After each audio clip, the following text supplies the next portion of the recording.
იმუშავეს ამ ანგარიშის მოსამზადებლად. დიდი მადლობა. მადლობა. გადავდივართ კითხვების რეჟიმზე. ნინო შეგვიძლია დაბრძანდეთ პრინციპში, ან როგორც თქვენ გსურთ. ნინო წილოსანი, თეა წულუკიანი. მოგესალმებით ბატონ ლევან, დიდი მადლობა დეტალური ანგარიშისთვის. ასევე მინდა ჩემი პატივისცემა დაგიდასტუროთ იმ სამუშაოს გამო, რომელსაც თქვენ და თქვენი სამსახური ეწევით. თუმცა ასევე მინდა ვთქვა, რომ საკმაოდ მძიმე მემკვიდრეობა გერგოთ, რეპუტაციულ მემკვიდრეობაზე ვგულისხმობ. ნინო ლომჯარიას, გიორგი ბურჯანაძის და სხვათა სახით, რომლებიც ამ ინსტიტუციას აგენტურის ხელით მართავდნენ და გადაიყვანეს მუდმივად ჩასაფრებულის რეჟიმში, თუმცა ამავე დროს მინდა პატივისცემა გამოვხატო თითოეული თქვენი პროფესიონალი თანამშრომლის მიმართ და იმ ადამიანების მიმართ, ვინც ერთგულად ემსახურება ხალხის და ნამდვილად ადამიანების უფლებების დაცვას და არა ამ ადამიანების უფლებების თავისი მიზნებისთვის გამოყენებას. ახლა რაც შეეხება თქვენს ანგარიშს.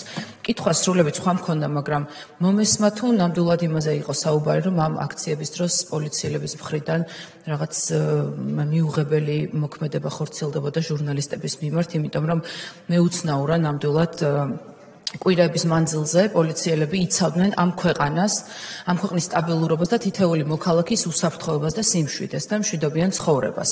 იცავდნენ იმას, რომ რევოლუცია არ მომხდარიყო, გადატრიალება არ მომხდარიყო და უდიდესი ზეწოლის. აღარ ვსაუბრობ იმაზე, პიროტექნიკა, ცეცხლსასროლი, სხვადასხვა საშუალებები, ცივი იარაღი თუ ასე შემდეგ, რაც გამოიყენებოდა და როგორც ხდებოდა პოლიციელებზე თავდასხმა, ამის მიღმა ეს პოლიციელები უდიდესი ფსიქოლოგიური და ემოციური სტრესის წინაშე იყვნენ თითოეული დემონსტრანტის და მათ შორის იმ ჟურნალისტების მხრიდან, ვიზეც თქვენ საუბრობთ. თუმცა არც ერთი ფაქტი მე არ მინახავს, რომ პოლიციელების მხრიდან ყოფილიყო ჟურნალისტებზე რაიმე არაკორექტული, ან თუ რაღაც ერთეულ შემთხვევაზეა საუბარი, ეს არ შეიძლება რომ იყოს განზოგადებული და აქვე დავამატებ, რომ მათ შორის თქვენს ანგარიში არ ყოფილა, მაგალითად ის, რომ დემონსტრანტებმა დამიზნებით ესრულეს პიროტექნიკა საზმაო საზოგადოებრივი მაუწყებლის ჟურნალისტს. გთხოვთ გამიგრძელოთ კითხვის დრო, დიდი მადლობა და ეს ძალიან სამწუხაროა, როდესაც რაღაც ერთი ჭრილით ხედავთ ხოლმე ადამიანის უფლებებს და მათ შორის იმ პოლიციელების ოჯახების, შვილების, რომელთა ფოტოებს ამ ოჯახის წევრების ადგილსამყოფელს, მისამართებს დააფრიალებდნენ და ეს ადამიანები იყვნენ უდიდესი ფსიქოლოგიური ზეწოლის ქვეშ. დიდი მადლობა მინდა გითხრათ გენდერული კვოტირების და ზოგადად ქალების უფლებების ადვოკატირებისთვის, რა თქმა უნდა, თქვენ პარლამენტში ყოფნის დროსაც აქტიურად იცავდით ამ საკითხებს და სექსუალური შევიწროების შემთხვევებზე თქვით. თუმცა ერთი თხოვნა მაქვს და თუ არის შესაძლებელი, რომ თქვენი ანგარიშის შემთხვევაში რაღაცნაირად იყოს ასევე წარმოდგენილი შედარებითი ანალიზი, მათ შორის ის პოზიტიური დინამიკა, რაც თუნდაც მიმართვიანობის ზრდასთან დაკავშირებით შეიძლება არსებობდეს და მათ შორის მაგალითად სადგას საქართველოს თუნდაც ფემიციდის ან შევიწროების კუთხით სხვა ქვეყნებთან შედარებით. რადგან რა თქმა უნდა ჩვენ განვიცდით თითოეულ ასეთ შემთხვევას, მაგრამ გარწმუნებთ ჩვენს ხელთ არსებული ინფორმაციით ევროპის ყველაზე ისეთი განვითარებული ქვეყნების სტატისტიკის ფონზე საქართველოს ერთ-ერთი წამყვანი არის მათ შორის ადამიანის უფლებების დაცვის კუთხით და რა თქმა უნდა ეს შესაძარისობა რაღაცა სწორ აღქმას მოგცემდა საზოგადოებას და მათ შორის პარლამენტის წევრებსაც. და ბოლოს ძალიან მნიშვნელოვან საკითხს შეეხეთ და იმედი მაქვს რომ გააგრძელებთ ამ საკითხზე ზედამხედველობას, ეს არის წყალზე ხელმისაწვდომობა, რაც გარდა საერთო პრობლემისა ასევე განსაკუთრებულად მძაფრად აწუხებთ ქალებს, სოფლად ცხოვრებ ქალებს, რადგან ისინი ვინც საოჯახო საქმიანობით არიან დაკავებული და ყველაზე მეტად უწევთ ამ პრობლემასთან შეჯახება, ძალიან დიდი პრობლემის და დიდი შრომის და გარჯის ქვეშ არიან, სწორედ იმიტომ რომ წყალზე ხელმისაწვდომობა არის ძალიან დაბალი. დიდი მადლობა და ველოდები კითხვებზე პასუხს. თეა წულუკიანი, გიორგი ვერსკი. მოგესალმებით ბატონო ლევან, მადლობა მოგზანებისთვის. მე მაქვს ასეთი კითხვა, როდესაც თქვენ დაინიშნეთ ამ პოზიციაზე, ჩაატარეთ თუ არა რეორგანიზაცია და ვისთან ერთად მუშაობთ. ეხლა შევეცდები ავხსნა, რატომ გამიჩნდა თქვენი მოსმენისას ეს კითხვა. პირველ რიგში პოზიტივით დავიწყებ, ასეთია ეს დასავლური განათლება, რომელიც მე მაქვს მიღებული, მაიძულებს ჯერ პოზიტიურზე ვილაპარაკო, რაც თქვენ შემთხვევაში ასე არ იყო. მადლობა ბევრი რამისთვის, რაც თქვენ ახსენეთ, უვადო პატიმრების უფლებები ახსენეთ და ეს რეალური პრობლემაა. მე ბევრი ვიმუშავე ამაზე ბატონ მიხეილ სარჯველაძესთან ერთად, მაგრამ დღეს ეს პრობლემად რჩება. აქ დრო არ არის მისი რო ახსნა რას გულისხმობ, მაგრამ თქვენ კარგად იცით, რასაც გულისხმობ და ჩვენმა კოლეგებმა პარლამენტში. მადლობა რომ ახსენეთ ადრეული შეტყობინების მექანიზმის არსებობის შესახებ, ეს სასიცოცხლოდ მნიშვნელოვანია სიცოცხლის დაცულობის უფლების მიმართულებით. მადლობა იმისთვის, რომ სწავლობთ და ახსენეთ ის, რომ პირველ რიგში პენიტენციურ სისტემაში, მაგრამ სამწუხაროდ მთელ საქართველოში არსებობს ფსიქიატრიული პაციენტების მკურნალობის ინფრასტრუქტურის და პირობების სერიოზული პრობლემა და აქვე მადლობას გადავუხდი ხონის დაწესებულების, ეს კერძო დაწესებულება ბატონი ბაკურაძე ხელმძღვანელობს მას და მის თანამშრომლებს, ასევე პენიტენციურ სამსახურს და მის სამედიცინო პერსონალს და ხელმძღვანელს, მაგრამ პრობლემაა და მადლობა რომ ახსენეთ და ბევრი რაღაცისთვის მადლობა, მაგრამ მე ვერ გავიგე ერთი რამ, თქვენ განაცხადეთ, რომ გადატვირთულობა ციხეებში არისო, მაგრამ არ ახსენეთ ის, რომ სწორედ საანგარიშო პერიოდში შარშან გაიხსნა ლაითურის სუპერ თანამედროვე ციხე. ამ ციხის მშენებლობაში ძალიან ბევრი ჩვენი, მათ შორის ჩემი ადამიანის, ასე მგონია რომ ვარ და ამასაც მიუბრუნდები, ვარ თუ არა თქვენ უნდა გითხოთ.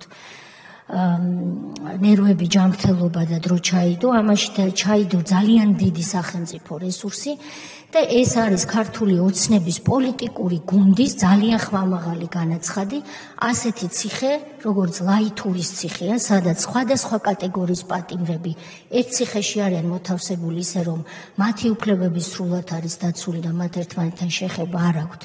და არის ძალიან მაღალი წვდომა სხვადასხვა ტიპის რესურსი, ეს არის ქართული ოცნების რეალურად სახე. შეიძლება ამის გამო არ ახსენეთ, მაგრამ მე ასეთი მოლოდინი მქონდა, რომ როცა ადამიანი ამბობს და გიდასტურებს ჩემ პატივისცემას, რომ გადატვირთულობაა ბატონო ჩემო ქართულ ციხეებშიო, საანგარიშო პერიოდში ამხელა ციხე გაიხსნა, რამაც განტვირთა არაერთი დაწესებულება, ეს ერთხელ მაინც უნდა ახსენოთ. პოლიციელებზე ქალბატონმა ნინომ შენიშვნა გამოთქვა და ამას აღარ დაუბრუნდები, მაგრამ რო საუბრობთ იმაზე, მანიფესტანტების უფლებები დაირღვაო, დაჭრილი პოლიციელი ერთხელ მაინც უნდა ახსენოთ. ასევე ქალები მოგვისაკლისეთ და ქალის უფლებებიო ბრძანეთ, მადლობა ამისთვის. ახლა მე ღიაობით ცნობილი ვარ და ცუდი საუბარი იცისო, ჩემზე ამბობენ, მაგრამ მე არ მაქვს პირადად იმის მოლოდინი, სწორად გამიგეთ, რომ თქვენ მე დამიცავთ, ეს დაცვა არც მჭირდება. მაგრამ ლომჯარი ამბობდა, რომ მე თქვენი დამცველი არა ვარ და თქვენ ხართ ჩვენი დამცველი? თუ ეს ასეა, მაშინ ქალებზე რო ისაუბრეთ, ქალ დეპუტატებზე და მათ თავდასხმაზე რატო არ ისაუბრეთ? ბავშვებზე რო ისაუბრეთ, მარიამ ლაშხის შვილებზე ერთხელ მაინც რატო არაფერი არ თქვით? გეგრძალებათ ამის თქმა. მაშინ ასე კითხავთ, თუ 2024 წლის ანგარიში იყო, მიკროფონში არის მოდა ბრძანა სახალხო დამცველმა.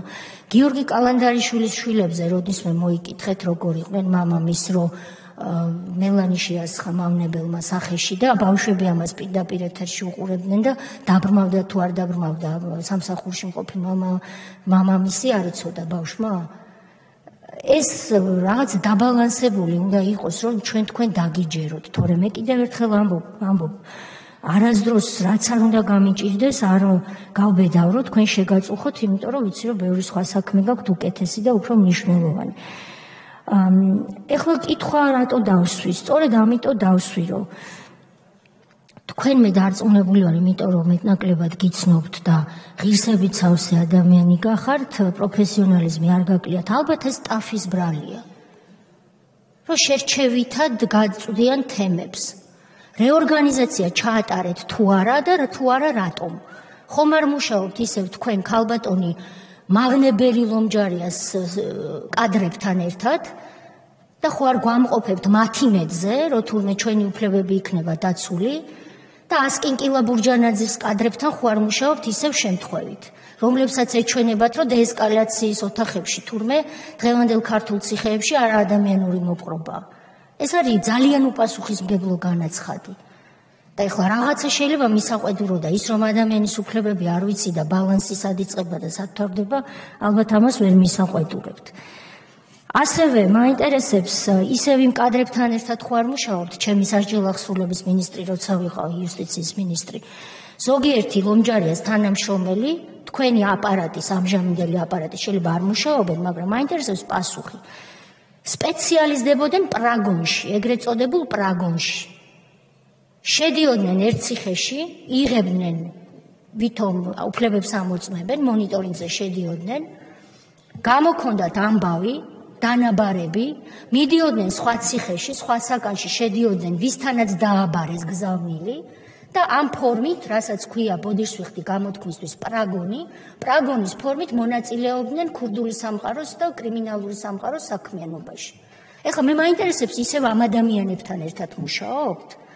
და ეს რომ თქვი ლომჯარია საქმო ბრძანების დროს 21 იანვარი იყო 20 წლის შეიძლება წელი მეშლება მაშინდელმა აპარატის თქვენმა თანამშრომელმა სასამართლოში მიჩივლა და ვერაფერი დათუნია კამფეტი ვერ დაიჭირა მაგრამ ხო მიჩივლა აი თავხედებისგან იყო ეს აპარატი შემდგარი მაინტერესებს ისევ ამ ხალხთან ერთად მუშაობთ ჩაატარეთ რეორგანიზაცია თუ არა თუ ჩაატარეთ, მაშინ რატო ვერ ხედავთ მარიამ ლაშხის შვილებს, რომელსაც ერთ-ერთ ძალიან სერიოზული ჯანმრთელობის პრობლემა ჰქონდა?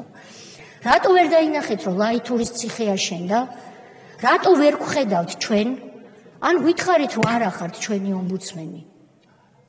ჩვენ უფლებებს როდის მეიცათ, მაგრამ პოლიციელი რატო არ ახსენეთ დაჭრილი პოლიციელი?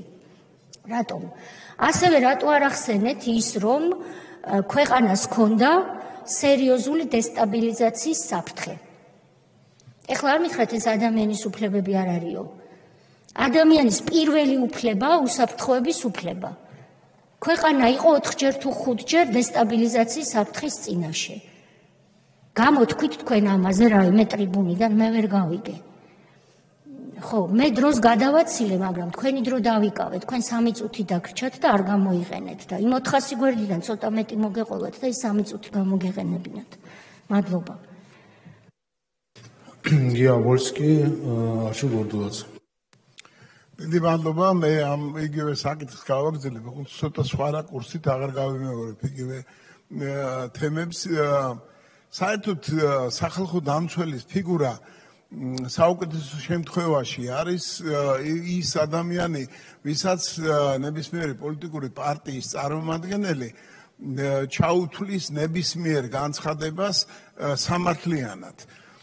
შეიძლება იყოს რასაკვირველია ხელისუფლების მიმართ, უნდა იყოს კიდევაც მეტი დროც უნდა ეთმობოდეს კრიტიკას, რასაკვირველია, მაგრამ თვითონ ტენდენციების წარმოჩენა, ზოგადად სახელმწიფოში არსებული ვითარების წარმოჩენა, სწორედაც ეს ის ნიშანია, რომელიც სწორედაც სახალხო დამცველს და არა რომელიმე პოლიტიკურ ფიგურას უნდა ახასიათებდეს. პოზიტიური ტენდენციები, მაგრამ ამასთანავე გარკვეული პრობლემები.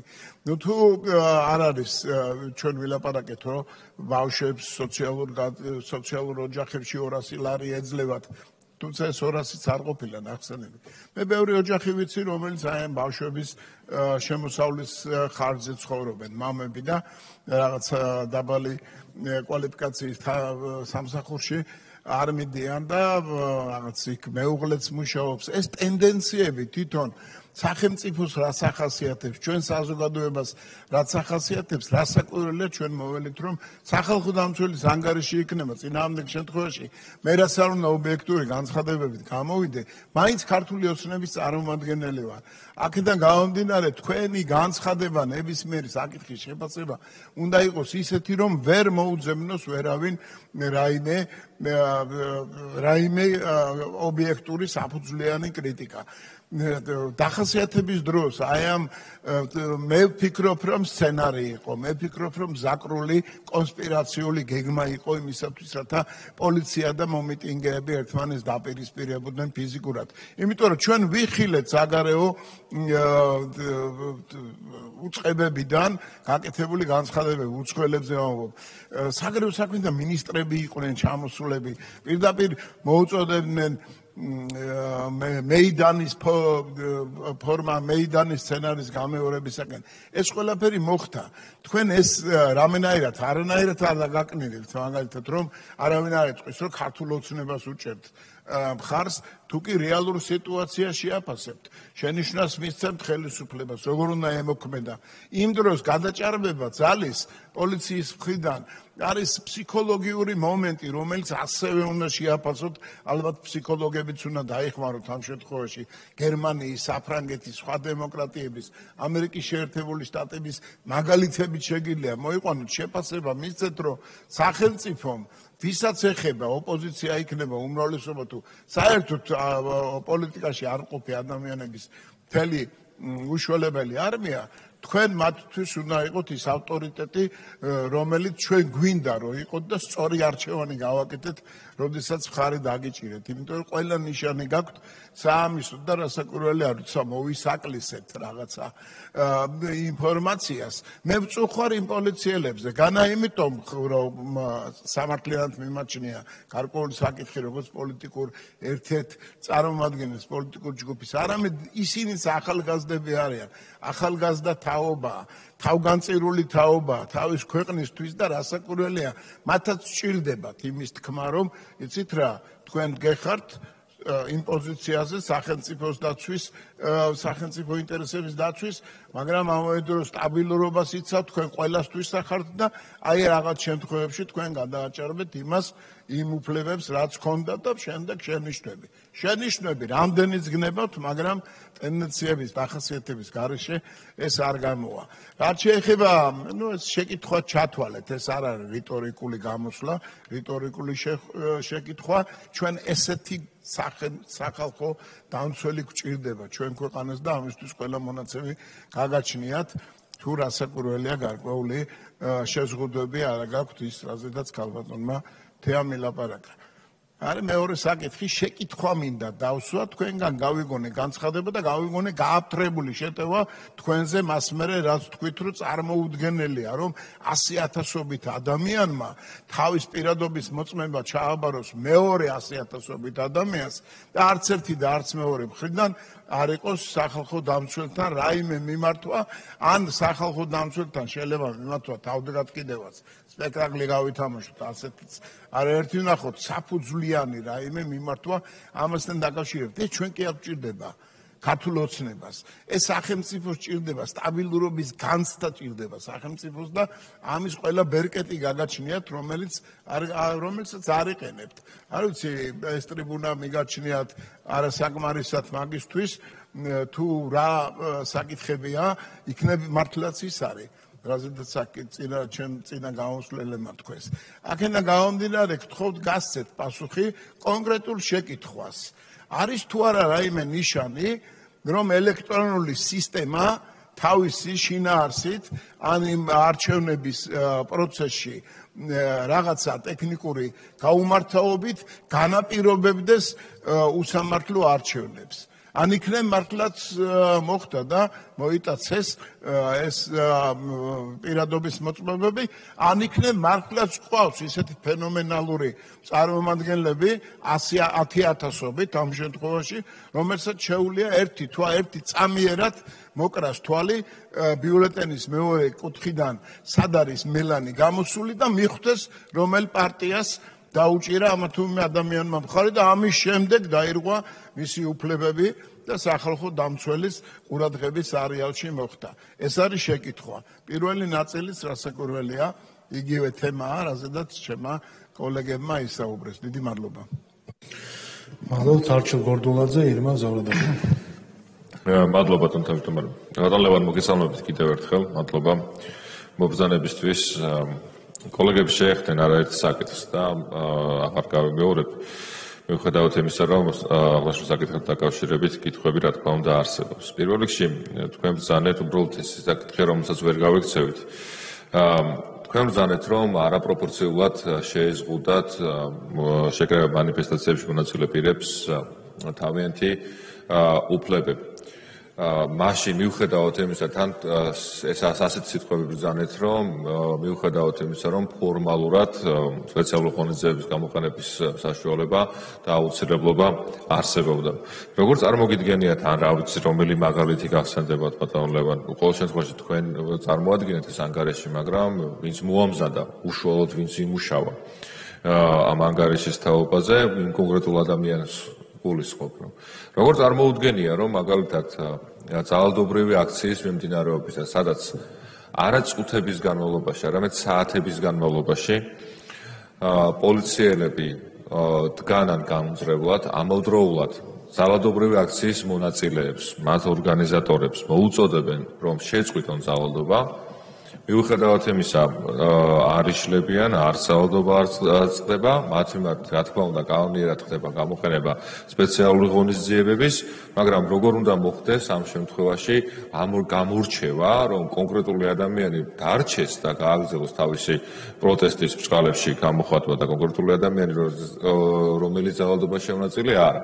თუ ადამიანები თავისუფლად არიან დგანან, არ მშვიდობიანად იღებენ არაფერ მონაწილეობას არ იღებენ ძალადობრივ აქციაში, გაფრთხილების მიუხედავად, რატომ არ აქვთ მათ შესაძლებლობა, რომ დაიშალონ და მშვიდობიანად შემდგომ სხვა ადგილას ან სხვა დროს გააგრძელონ თავიანთი პროტესტი. სამწუხაროა, ძალიან სამწუხაროა რბილად რომ ვთქვათ, რომ ერთი სიტყვაც არ იქნა თქმული იმ პოლიციელების მიმართ, რომლებმაც მაგალითისთვის ადამიანმა თვალი დაკარგა. არაერთმა ადამიანმა მიიღო სხეულის დაზიანება, რომელზედაც წარუშლელი კვალი არის სხეულზე დატოვებული და უბრალოდ ეს ადამიანები ზოგიერთ შემთხვევაში სამსახურეობ მოვალეობასაც ვეღარ გააგრძელებენ. პოლიციელებიც ადამიანები არიან და იმ ავტორს, ვინც ეს ანგარიში მოამზადა, უნდა შევახსენოთ, რომ დიახ, პოლიციელი არის პირველ რიგში ადამიანი და ისიც უნდა იყოს ნახსენები, რომ ძალადობრივი აქციის მიმდინარეობის დროს ამ ადამიანების მიმართ განსაკუთრებული აგრესია იყო და ზუსტად ანალოგიურად, როგორც სხვა ქვეყნებში არის, რომ თუ წვავს პიროტექნიკა სხვა ადამიანებს და პოლიციელებს სხვა ქვეყნებში, ანალოგიურად საქართველოშიც შეიძლება პიროტექნიკით ადამიანი დაზიანდეს და არაერთი ადამიანი დაზიანდა. თქვენ ბრძანეთ მათ შორის დაჩქარებული წესით საჯარო სამსახურის შესახებ კანონში განხორციელებულ ცვლილებებთან დაკავშირებით. მაგრამ კარგი იქნებოდა თუ საზოგადოებას თქვენ თვითონვე ეტყოდით, რომ დაჩქარებული წესით კანონპროექტის განხილვა მომზადება, განხილვა და მიღება არ ნიშნავს, რომ რაიმე ნაკლოვანება არის ამ პროცესში.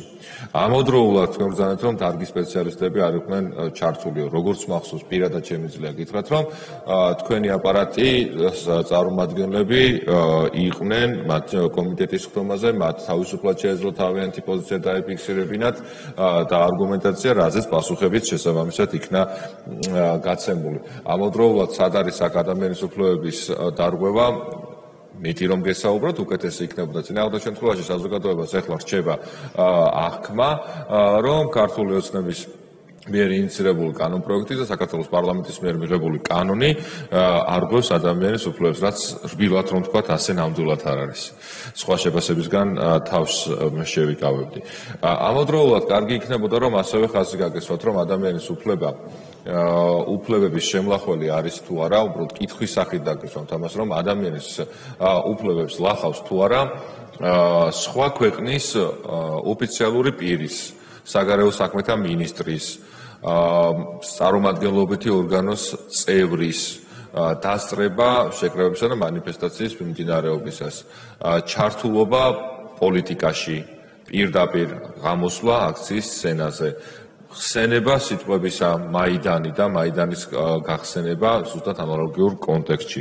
ეს არის თუ არა ადამიანის უფლებების შემახვის ფაქტი, დადასტურებული ფაქტი, მაშინ როდესაც თითოეულ ადამიანს აქვს უფლება, რომ იცხოვროს მშვიდ გარემოში და განვითარდეს თავისუფლად. ამ საკითხს თუ გასცემთ პასუხს, კარგი იქნებოდა. სხვა საკითხებთან დაკავშირებით, შემდეგ, როდესაც პასუხებს გასცემთ, შემდეგ ვისარგებლებ დაზუსტების უფლებით. მადლობთ. ირმა ზავრადაშვილი, რატი იონათამიშვილი. მოგესალმებით ბატონო ლევან, პირველ რიგში ჩემი პირადი პიროვნული პატივისცემა მინდა დაგიდასტუროთ. მაქსიმალურად ვეცდები, რომ ჩემი კოლეგების ნარატივი არ გავიმეორო, მაგრამ ვერც გულგრილად ვერ დავტოვებ ნამდვილად, იმიტომ რომ თქვენი ანგარიში არ იყო ყველას სახალხო დამცველის, ყველა მოქალაქის დამცველის ანგარიში. მინდა გითხრათ, რომ 1,200,000 ადამიანზე მეტი არსებობს, ვისთვისაც ძალიან მნიშვნელოვანი იქნებოდა დღევანდელი თქვენი ანგარიშის შემდეგ განცდა დარჩენოდათ, რომ მათ პოზიციებსაც დაიცავთ აუცილებლად.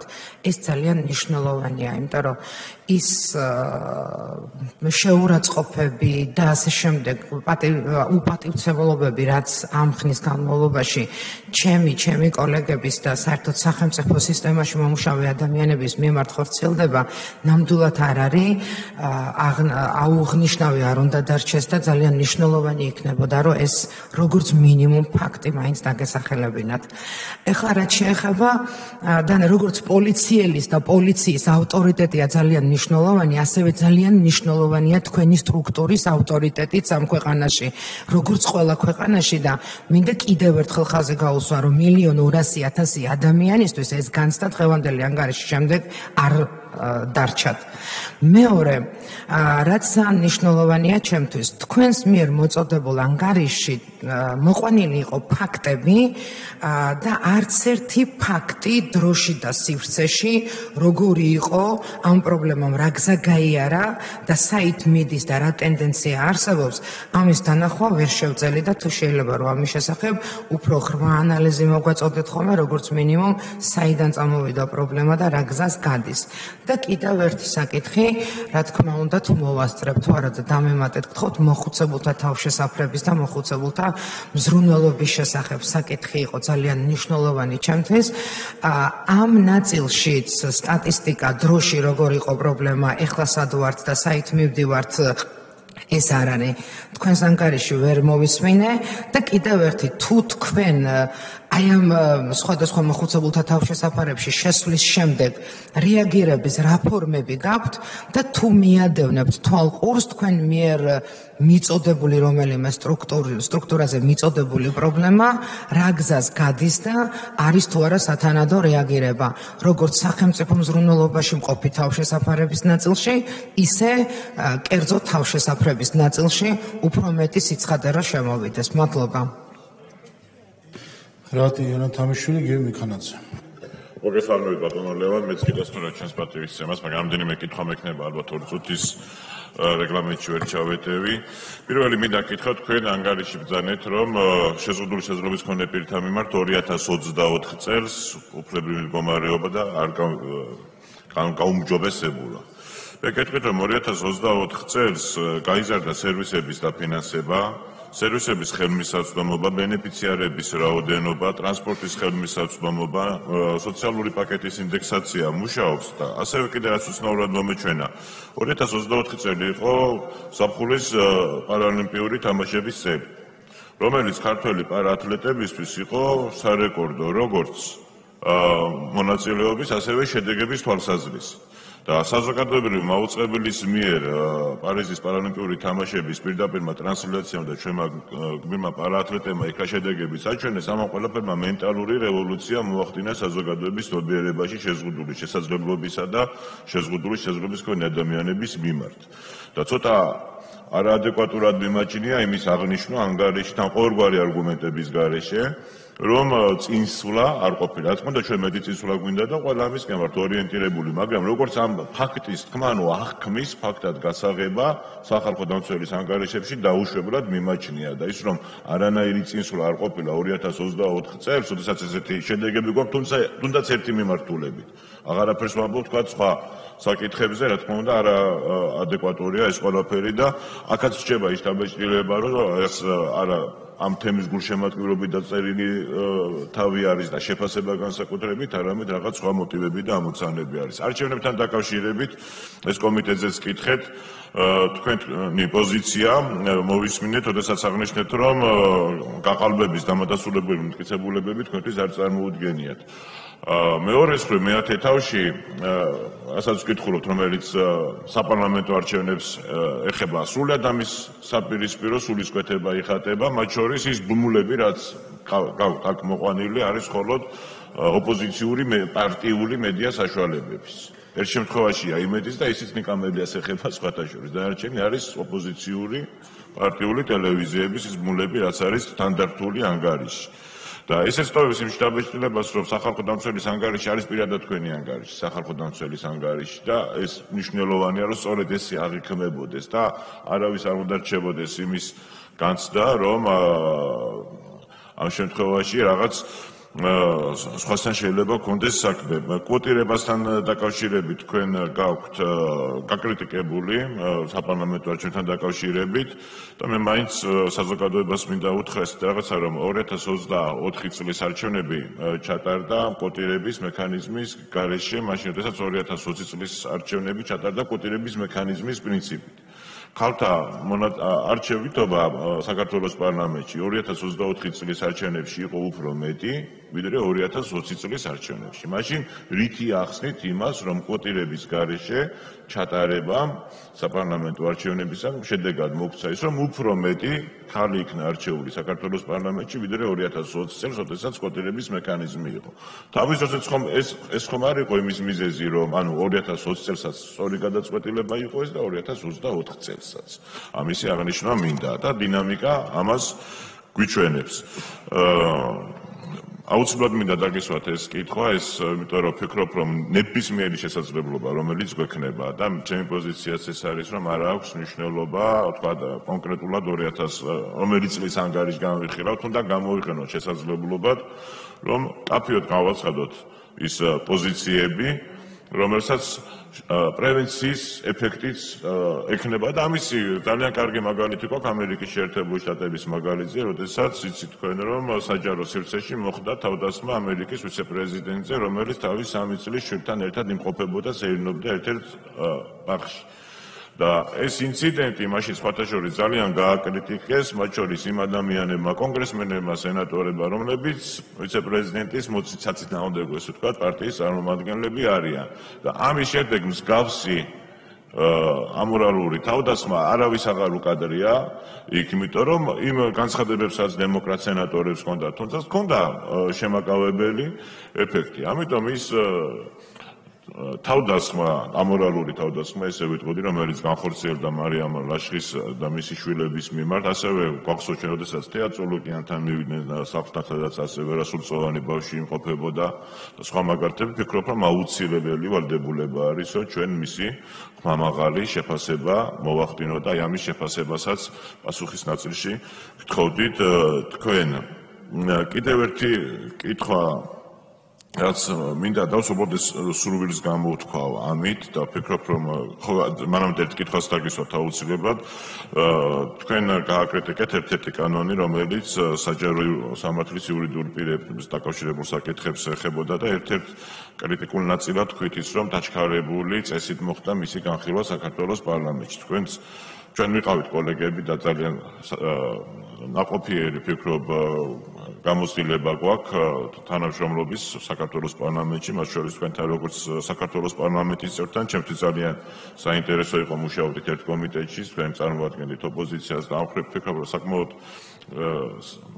საინტერესო დისკუსიები და დებატებიც გქონია, ამიტომ თქვენ ამ გადასახედიდან კიდევ უფრო კარგად იცით, რომ რატო ზოგადად ხდება დაჩქარებული წესის გამოყენების დემონიზება.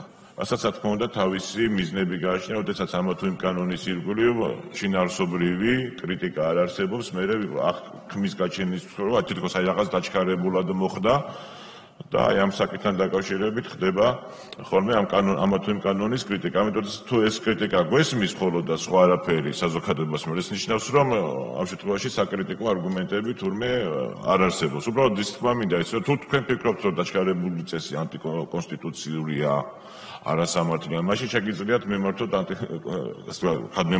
სასამართლოს, საკონსტიტუციო სასამართლოს და მოითხოვოთ, რომ ეს ჩანაწერი არის არაკონსტიტუციური.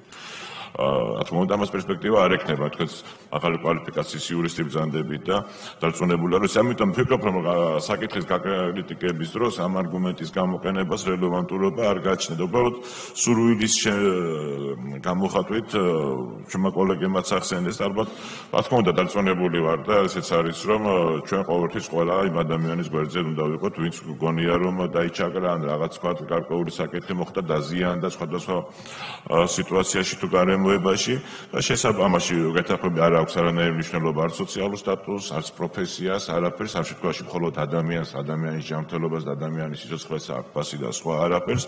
უბრალოდ ერთი საკითხი, რაც მინდა ვთქვა, დარწმუნებული ვარ, მომდევნო წლის ანგარიში შამდე შეიძლება უპრიანი იყოს, თუნდაც ის სამართალდამცავი, რომელიც თავისი პროფესიული საქმიანობის დროს დაშავდა იმდენად, რომ დაკარგა თვალი სახალხო დამცველის არეალში მოხდება და მის მონახულებასაც შესძლებთ და შემდეგ ანგარიში უკვე ამ საკითხთან დაკავშირებითაც იქნება თუნდაც ერთი ამონარიდი დაწყარეთი თქვენს ანგარიშში. მადლობთ.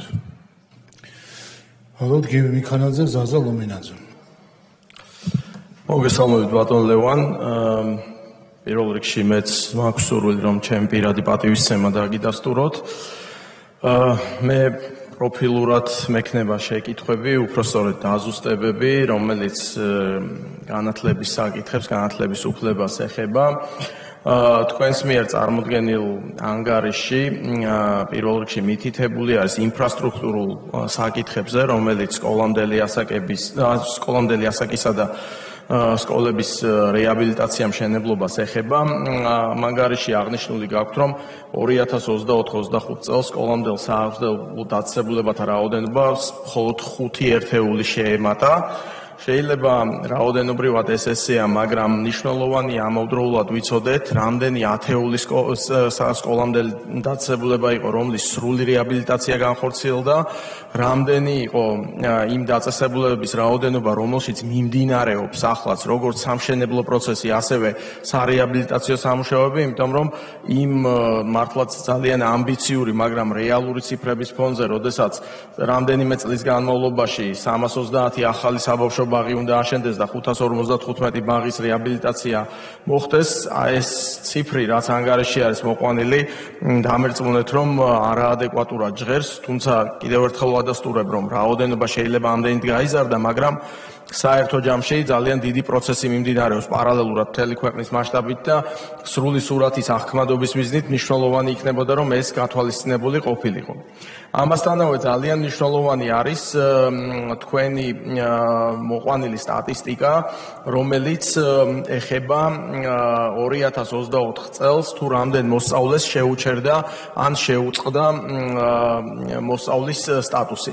თუ შეიძლება რომ დამიმატოთ 2-3 წუთი. ამ მოცემულობაში ჩვენ ნახეთ, რომ საკმაოდ დიდი რაოდენობაა, დაახლოებით 20% არის მოსწავლეების, რომლებიც წარმოადგენენ უცხოეთს მოქალაქეს ან მოქალაქეობის არ მქონე პირებს, მაგრამ აქვე არის მოცემული ძალიან მნიშვნელოვანი ციფრი, რომ 2051 მოსწავლემ შეიჩერა ან შეუწყდა სტატუსი იმ საფუძვლით, რომ მათ გააგრძელეს სწავლა პროფესიულ კოლეჯში. მინდა გითხრათ, რომ პროფესიული სასწავლო მიმართულება არის ჩვენი ხელისუფლების ერთ-ერთი უმნიშვნელოვანესი პრიორიტეტი, რასაც წლიდან წლამდე ძალიან, ასე ვთქვათ, ვზრდით ჩვენ ამ მიმართულებით ინვესტირებას და გეცოდინებათ, რომ წელს პირველად სასწავლო წლის დასაწყისში 20 სკოლა ჩაერთო პილოტირებაში, სადაც სწორედ პროფესიულის მიმართულებით სასწავლო კომპონენტი დამამთავრებელ კლასებში შემოვიტანეთ.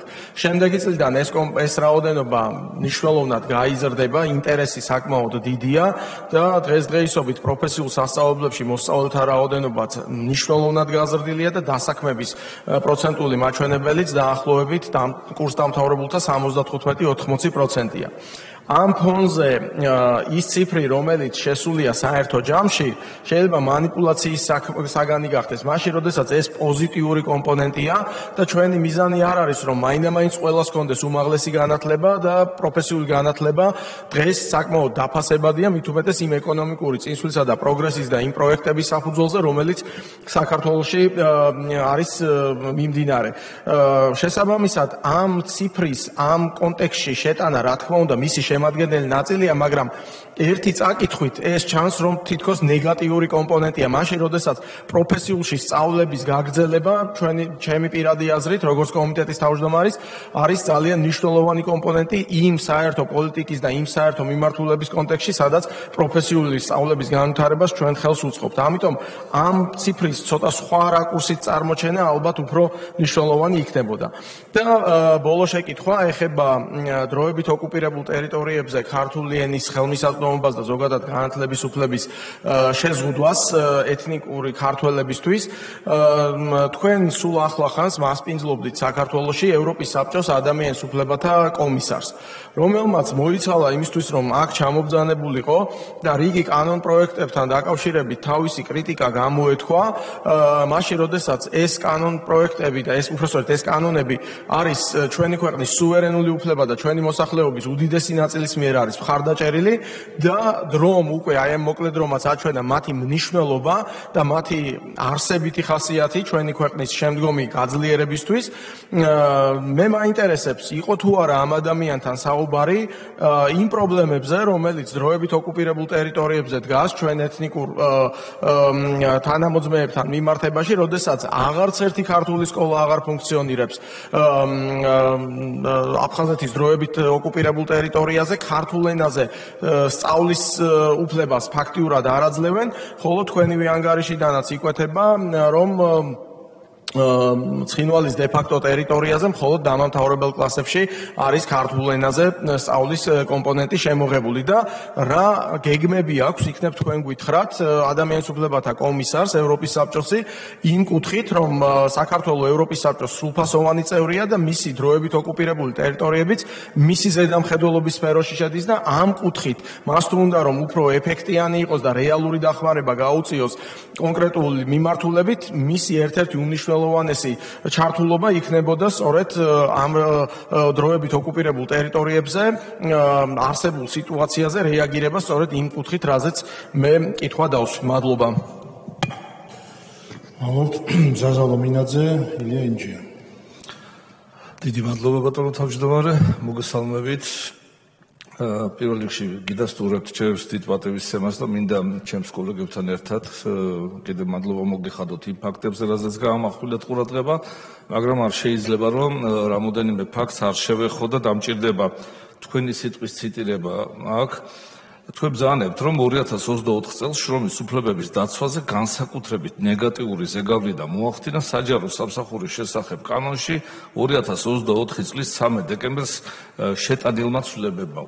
მაგრამ თუ კი ამ კანონმა, რომელმაც მხოლოდ და მხოლოდ 18 დღე იმოქმედა 2024 წელს, ესეთი მძიმე ნეგატიური ზემოქმედება გააკეთა საქართველოში შრომის უფლებებს, ქალბატონი თიაწულუკიანი თავის კითხვაში რომ გისვამთ, რომ მაია ლაშხის შვილებზე რატო არ შეეხედა, რატო არ თქვით, თქვენ პასუხი გაეცით, რომ ეს 2024 წლის ანგარიშია და არა 25 წელსში მოხდარი ფაქტიო. თუ კი შრომის უფლებები ესე მკვეთრად დაირღვა ამ 17 დღეში ჩვენი კანონის შესწორების და მიღების შესახებ, რატო არ გააკეთა ზეგავლენა თქვენ ბატონო ლევან იმაზე თუ რა ხდებოდა ჩვენი კოლეგის, თქვენი ყოფილი კოლეგის შვილებზე ასეთმა გამუდმებითმა ზეწოლამ. ასევე არ შეიძლება და ბატონმა რატომ გაგცათ პასუხი, მაგრამ შეშემეპირებთან დაკავშირებით მინდა ვთქვა, რომ მათი უფლებება კონკურენტ უნარიანობის ხელმისაწვდომობა და ღია შრომის ბაზარზე დასაქმების შესახებ გამოწვევა არისო და მე მინდა გითხრათ, რომ ჩვენი სტატისტიკი და მონაცემები თქვენ რომ მოგეყვანა ძალიან კარგი იქნებოდა აქ. ჩვენი მონაცემებით ამ მიმართულებით მზარდია სტატისტიკა და საქმების შეშემეპირების, ამიტომ რა თქმა უნდა, აქ სამუშაო ერთობლივად ძალიან ბევრი გვაქვს და ჩვენს მთავრობასთან ერთად არ ვაპირებთ აქ რა თქმა უნდა გაჩერებას. და ბოლოს მინდა შევეხო, გთხოვთ დამიმატოთ რამოდენიმე წამი, შევეხო სამშობიაროს ორსულებს შეეხეთ თქვენ და მათ უფლებებს. აქ მინდა გითხრათ, რომ ჯერ ზუსტად 2004 წელს სადეკრეტო შებულება გაიზარდა და გახდა 2000 ლარი. რა თქმა უნდა, ეს საკმარისი არ არის და ჩვენ ამაში ყველა შეჯერებულად ვთანხმდებით.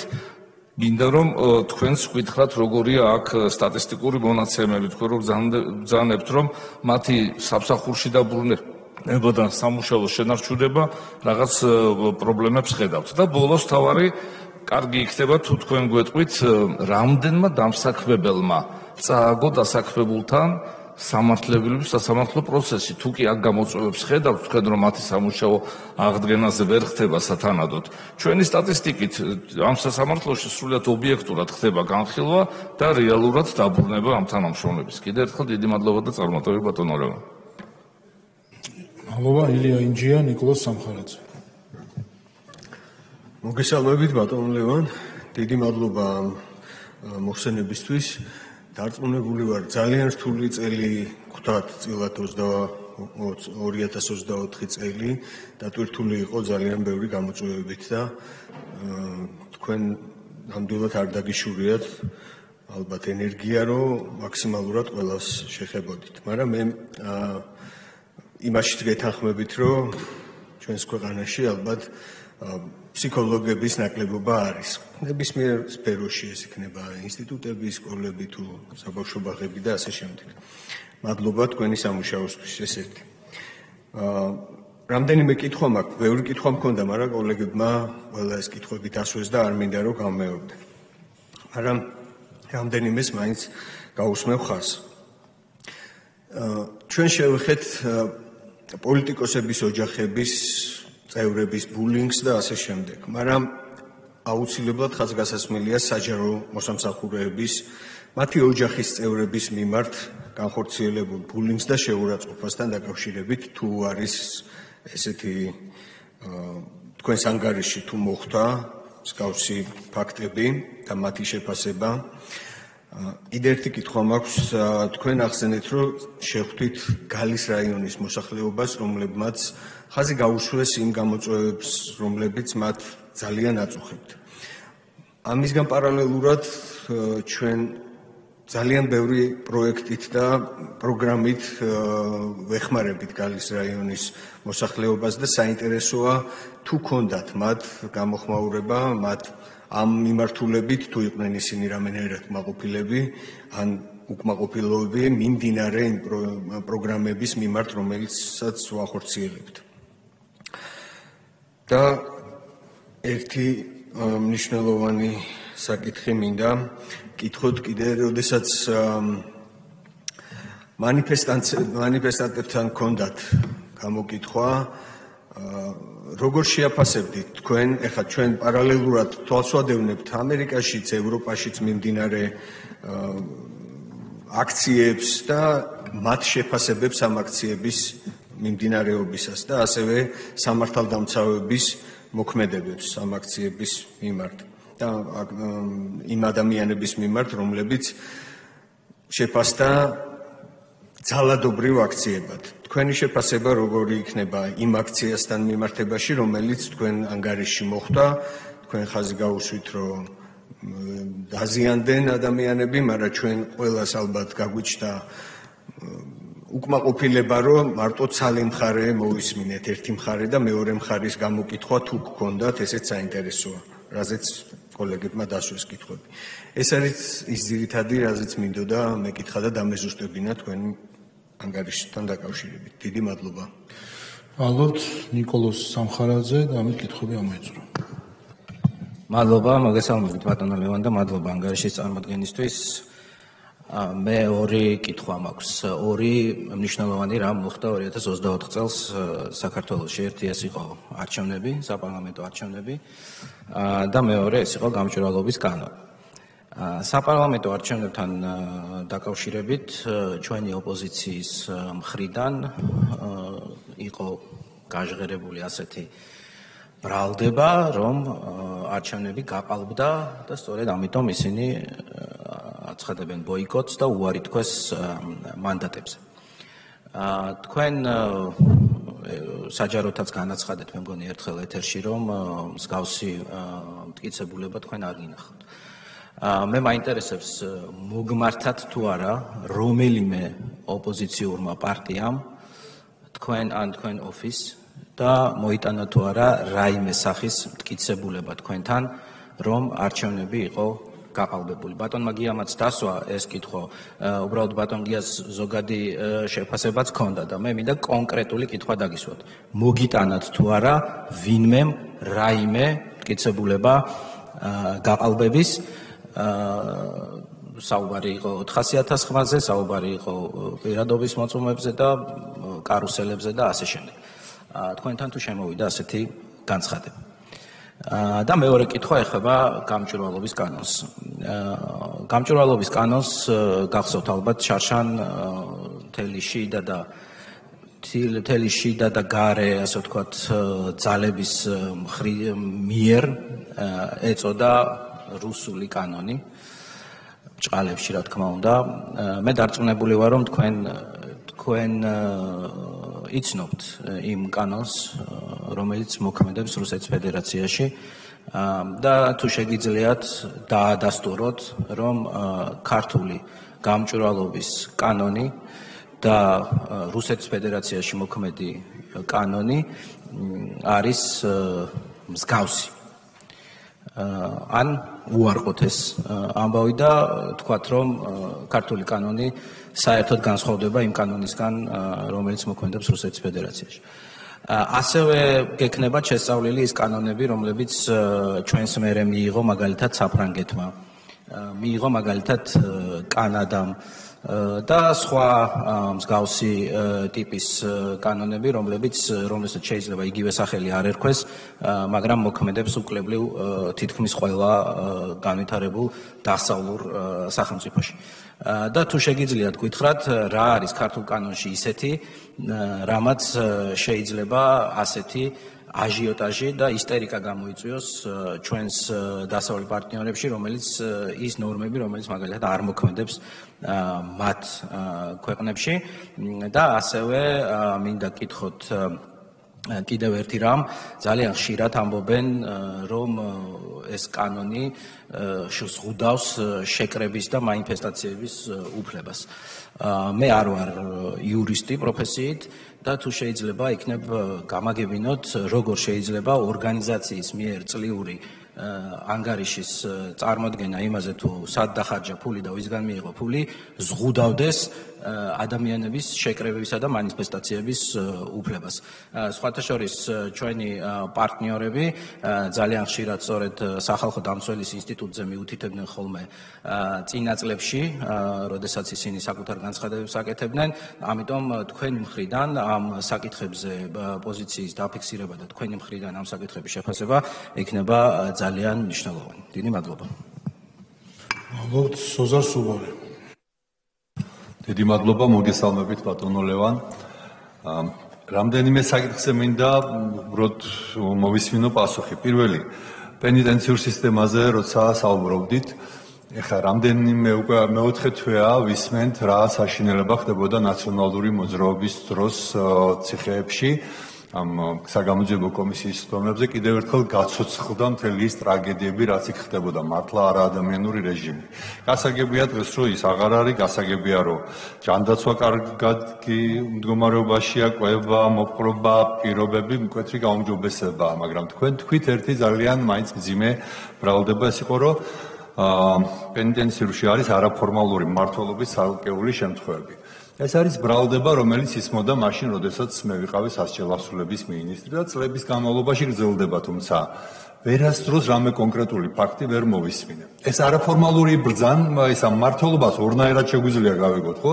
ერთი არის, როდესაც რაღაცა კრიმინალური ავტორიტეტები თავისი კრიმინალური იერარქიის მიხედვით მართავენ ციხეებს და პრაქტიკულად მეორე მმართველობა არის იქ შექმნილი. მეორეა, როდესაც ადამიანთა გარკვეულ ჯგუფში ვიღაცა უფრო მეტი ავტორიტეტია და ვიღაცა ყოველთვის ცდილობს სხვაზე ძალაუფლება მოიპოვოს. ეს ორი სხვადასხვა რამეა. თუ ლაპარაკია პირველ ნაწილზე, მაშინ ეს ძალიან მძიმე ბრალდებაა და ამას სჭირდება გარკვეული მტკიცებულებები, იმიტომ რომ ნაციონალური მოძრაობა ვითომ რო ებრძოდა კრიმინალურ სამყაროს, მე არაერთი შემთხვევა მაქვს აღმოჩენილი, როდესაც შევდიოდი ციხეში და გარკვეული საკნები იკეტებოდა შიგნიდან, პატიმარს ჰქონდა გასაღები, გარედან არ იკეტებოდა, ყავდა მოსამსახურეები და ჰქონდათ რა ვიცი, დაახლოებით ისეთი ოროთახიანი ბინები, როგორიციც დღეს სააკაშვილი ყავს მოთავსებული. თუ ასეთი გაქვს აღმოჩენილი, იქნებ გითხრათ. მე ამას გვარი სახელებით ვასახელებდი. 2005 წლის მოხსენებაში სწორედ ასეთი არაფორმალური მმართველობის გამო მოვითხოვე მაშინდელი დეპარტამენტის ხელმძღვანელის გადადგომა და როცა მაშინდელმა პარლამენტმა დაამიწყო ეს საიდან მოგაქვს და იგონებო ორ თვეში თვითონ აღმოაჩინეს რომ თურმე გოგირდის აბანოებში გახავდათ ზოგიერთი ესეთი კრიმინალური ავტორიტეტები და მე გახდნენ იძულებული და თავისუფლებიათ ის ადამიანი. ეს პირველი კითხვა რომ აი რა ფაქტებზე დაყრდნობით ამბობთ ამას თუ ამას გულისხმობთ და არა იმას რომ ვიღაც ადამიანი სხვაზე გავლენას ცდილობს. მეორე, თქვენ ისაუბრეთ არასათანადო მოპყრობაზე 200-ზე მეტი პირი მიუთითებდა ამ აქციების დროს არასათანადო მოპყრობას. კონკრეტულად რაზე არის ლაპარაკი? ანუ ლაპარაკი არის დაკავების დროს, შეიძლება ჩათვალეთ მათ რო ძალის გადამეტება, თუ ლაპარაკი არის თქვათ მაშინ სამმართველოში გადაყვანის, წინასწარ დაკავების საკითხებში გადაყვანის შემდეგ არასათანადო მოპყრობა, ძალადობა, გასაგებია რომ ეს არ იქნებოდა ისევ რასაც ვისმენდით იგივე საგამოძიებო კომისიაზე თუნდაც 26 მაისის 2011 წლის 26 მაისის აქციის მონაწილეებს როგორ ექცეოდნენ და წინ გვაქვს კიდე არაერთი ასეთი მოსმენა, მაგრამ თქვათ მაინც იყო იქ რამე ესეთი ძალის გადამეტება თუ რას გულისხმობთ, ეგ ძალიან საინტერესო იქნება და თვითონ ხო, მეორე და მესამე. მარიამ ლაშქთან დაკავშირებით მინდოდა მეთქვა. მარიამ ლაშქამ შემთხვევაში მაგალითია, თორემ ასეთი მაგალითები სხვაც ბევრი არის. როდესაც დედა ორ მცირეწლოვან შვილთან ერთად არის სადღაც და მას თავს ესხმიან ადამიანები, აყენებენ შეურაცხყოფას, რა ვიცი, ბავშვების თანდასწრებით, მგონია რომ ამას სახალხო დამცველებთან რეაგირება და განცხადება უნდა მოხდეს. ეხლა თუ ლაპარაკია იმაზე, რომ ეს არის საანგარიშო პერიოდში არ მოხდა, საანგარიშო პერიოდში არ ხდება 2025 წლის 1 იანვრის შემდეგ მომხდარი არც ერთი დაკავება. მაშინ საერთოდ არ უნდა ვახსენოთ არაფერი, მაგრამ როდესაც აი ესეთი ფაქტები ხდება, რომელსაც მართლა სჭირდება სახალხო დამცველის მხრიდან შეკავება, ისა შეფასება, რომ გარკვეული შემაკავებელი ეფექტი იქონიოს, მე ვფიქრობ, რომ ეს ის ფაქტია, რომელსაც სჭირდება სახალხო დამცველის მხრიდან ძალიან მკაფიო შეფასება და მკაფიო დაგმობა. ეს მინდოდა მეთქვა, მადლობა. მადლობთ, კითხვები ამოიწურა. ბატონ ლევან, გთხოვთ. შესვენება ხარ გქონთ? შესვენება? რამდენი? კი ბატონო, მას შევისვენოთ 20 წუთი. 9 საათი იყოს მაშინ და 5:30-ზე განვაახლოთ სკომა. შესვენება 9 საათი.